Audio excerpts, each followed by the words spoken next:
Spokane isn't cheap anymore, and here's the behind-the-scenes story nobody's really talking about. For years, the city was the go-to for people escaping high prices in Seattle, Portland, California, places where the dream of home ownership felt out of reach. But Spokane was the last affordable city in the inland Northwest, and in 2025, that title is slipping away, and quickly.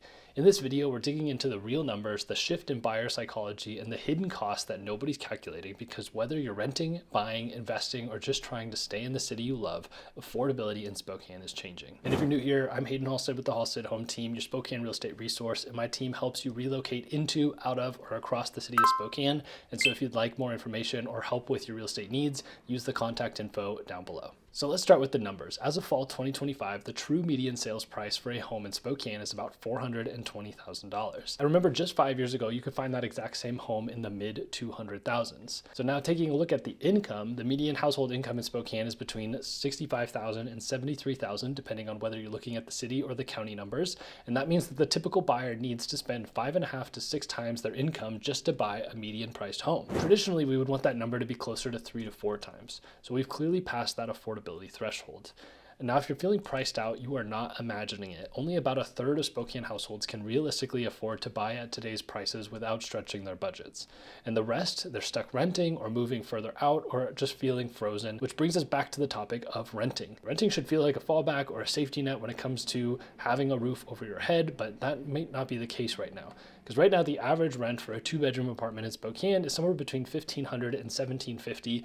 And for a 3-bedroom apartment, you're looking at $1,750 to $2,000. And if you wanted that to be a 3-bedroom house, that's going to be anywhere from $2,100 to $2,600 in an average Spokane neighborhood. And the hard truth right now is that it's actually cheaper to rent a home than to buy that exact same one. You could take my house for an example. I could probably rent it out for about $2,500 a month. But if someone were to buy that exact same house with a 5% down payment at today's interest rates, their monthly cost would be quite a bit higher. And I ran the numbers, and assuming a 3% annual appreciation, because right now we're seeing like a 1% annual appreciation over the last few years, so this feels like a decent number for this period of time, it would take 11 years to break even on the cost of buying versus renting, and that's including the cost of maintenance, insurance, and the upfront cost to purchase. If appreciation were to jump to an average of 5%, then that break-even timeline drops to just 5 years. So that answer in real estate is always to own it long-term to build real wealth, because in that short term, it can really hurt you, and I've seen that a lot this year. People only owning their home for a few years,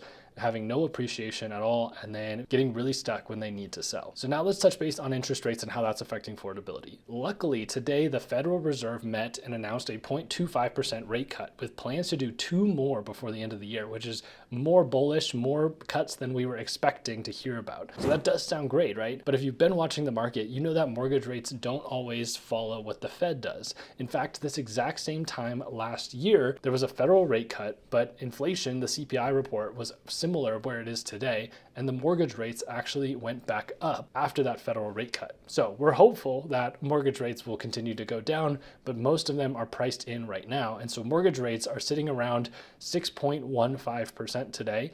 Some people could get into the high 5s if they have excellent credit right now, but we're sitting at a 3-year low for interest rates, which is incredible because home prices have not increased in Spokane over the last 3 years, barely at all. This could be the most affordable time in recent history over the last few years to buy a home. So here's what I'm telling clients: don't wait for that dream interest rate. I say that if a house is checking about 80% of the boxes, you can afford the payment today without relying on rates dropping, then it is a good time to buy. Because what happens when rates do drop?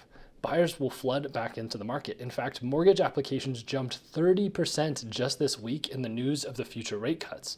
So that kind of demand is going to drive up prices, and you're right back where you started.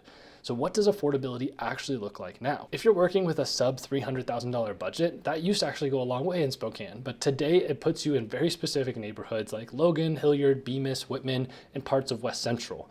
And even there, inventory is going to be extremely tight. They're going to be small homes, and there's going to be a lot of people looking at that price point. I hear a lot of people think the solution is to move outside of Spokane, to be in the rural country of Deer Park or Cheney, get some cheap land and put a cheap house on it, but that is often significantly more expensive than buying in the city itself.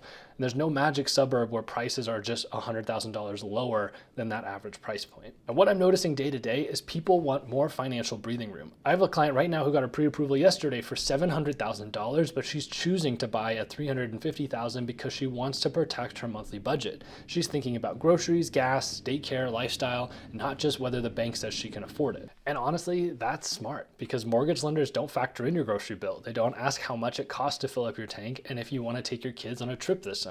They just care if you can make the monthly payment on paper. Because real affordability looks at your whole life and not just your mortgage. You have to look at the lifestyle that you want to live, not just the house that you want to have. So what is Spokane City doing about this? There's been movement on zoning reform. Spokane is now allowing more density in single-family neighborhoods like duplexes, triplexes, and accessory dwelling units, including townhomes and things like that. There are also some affordable housing projects in the works, but these things take a lot of time, permitting, infrastructure, and developer interest, and it all moves quite slowly. Meanwhile, demand is still relatively strong in Spokane, and we're simply not building enough housing fast enough to meet it. I was just in a meeting at the Spokane Association Realtors where the Government Affairs Committee had a county planner come in and speak to us about where they're planning on building more houses.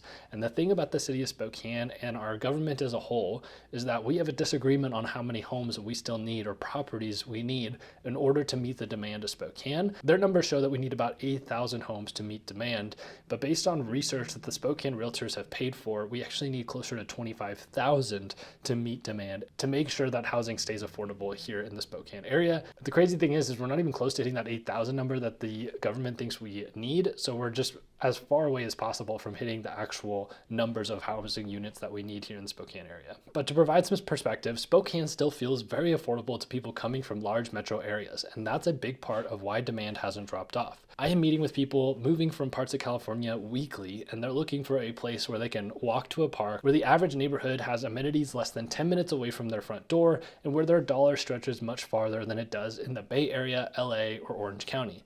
So while Spokane might not be cheap anymore, it's still a value compared to the cities people are leaving, and that's why it continues to feel like a haven for people coming from high cost of living areas. So if you're watching this and wondering what you should do, here's my take. If you're renting, stay informed, protect your lease terms, and don't stretch to buy unless the numbers actually work for you. Be very thoughtful before you jump into the housing market. If you are buying, get real about your must-haves versus nice-to-haves, be flexible, and think long-term. And if you're selling, price strategically. Buyers are educated and cautious, and your home needs to show real value right now. We're at the highest number of houses going back on the market, so you need to make sure that you're open and willing to negotiate if you truly want to get your home sold. And if you're relocating here, Spokane still offers incredible quality of life, but don't expect it to be this super cheap housing market anymore. Do some homework, talk to somebody local, and we'll walk you through exactly where you should be looking. So our market is still approachable and still winnable with the right team in place, and that's what I'm here to help you do. If this was helpful, make sure to like and subscribe for weekly Spokane videos, market tips, and neighborhood updates. Use the information down below if you'd like to work with me and my team, and I'll catch you in the next video. Thanks so much for watching. We'll see you in the next one.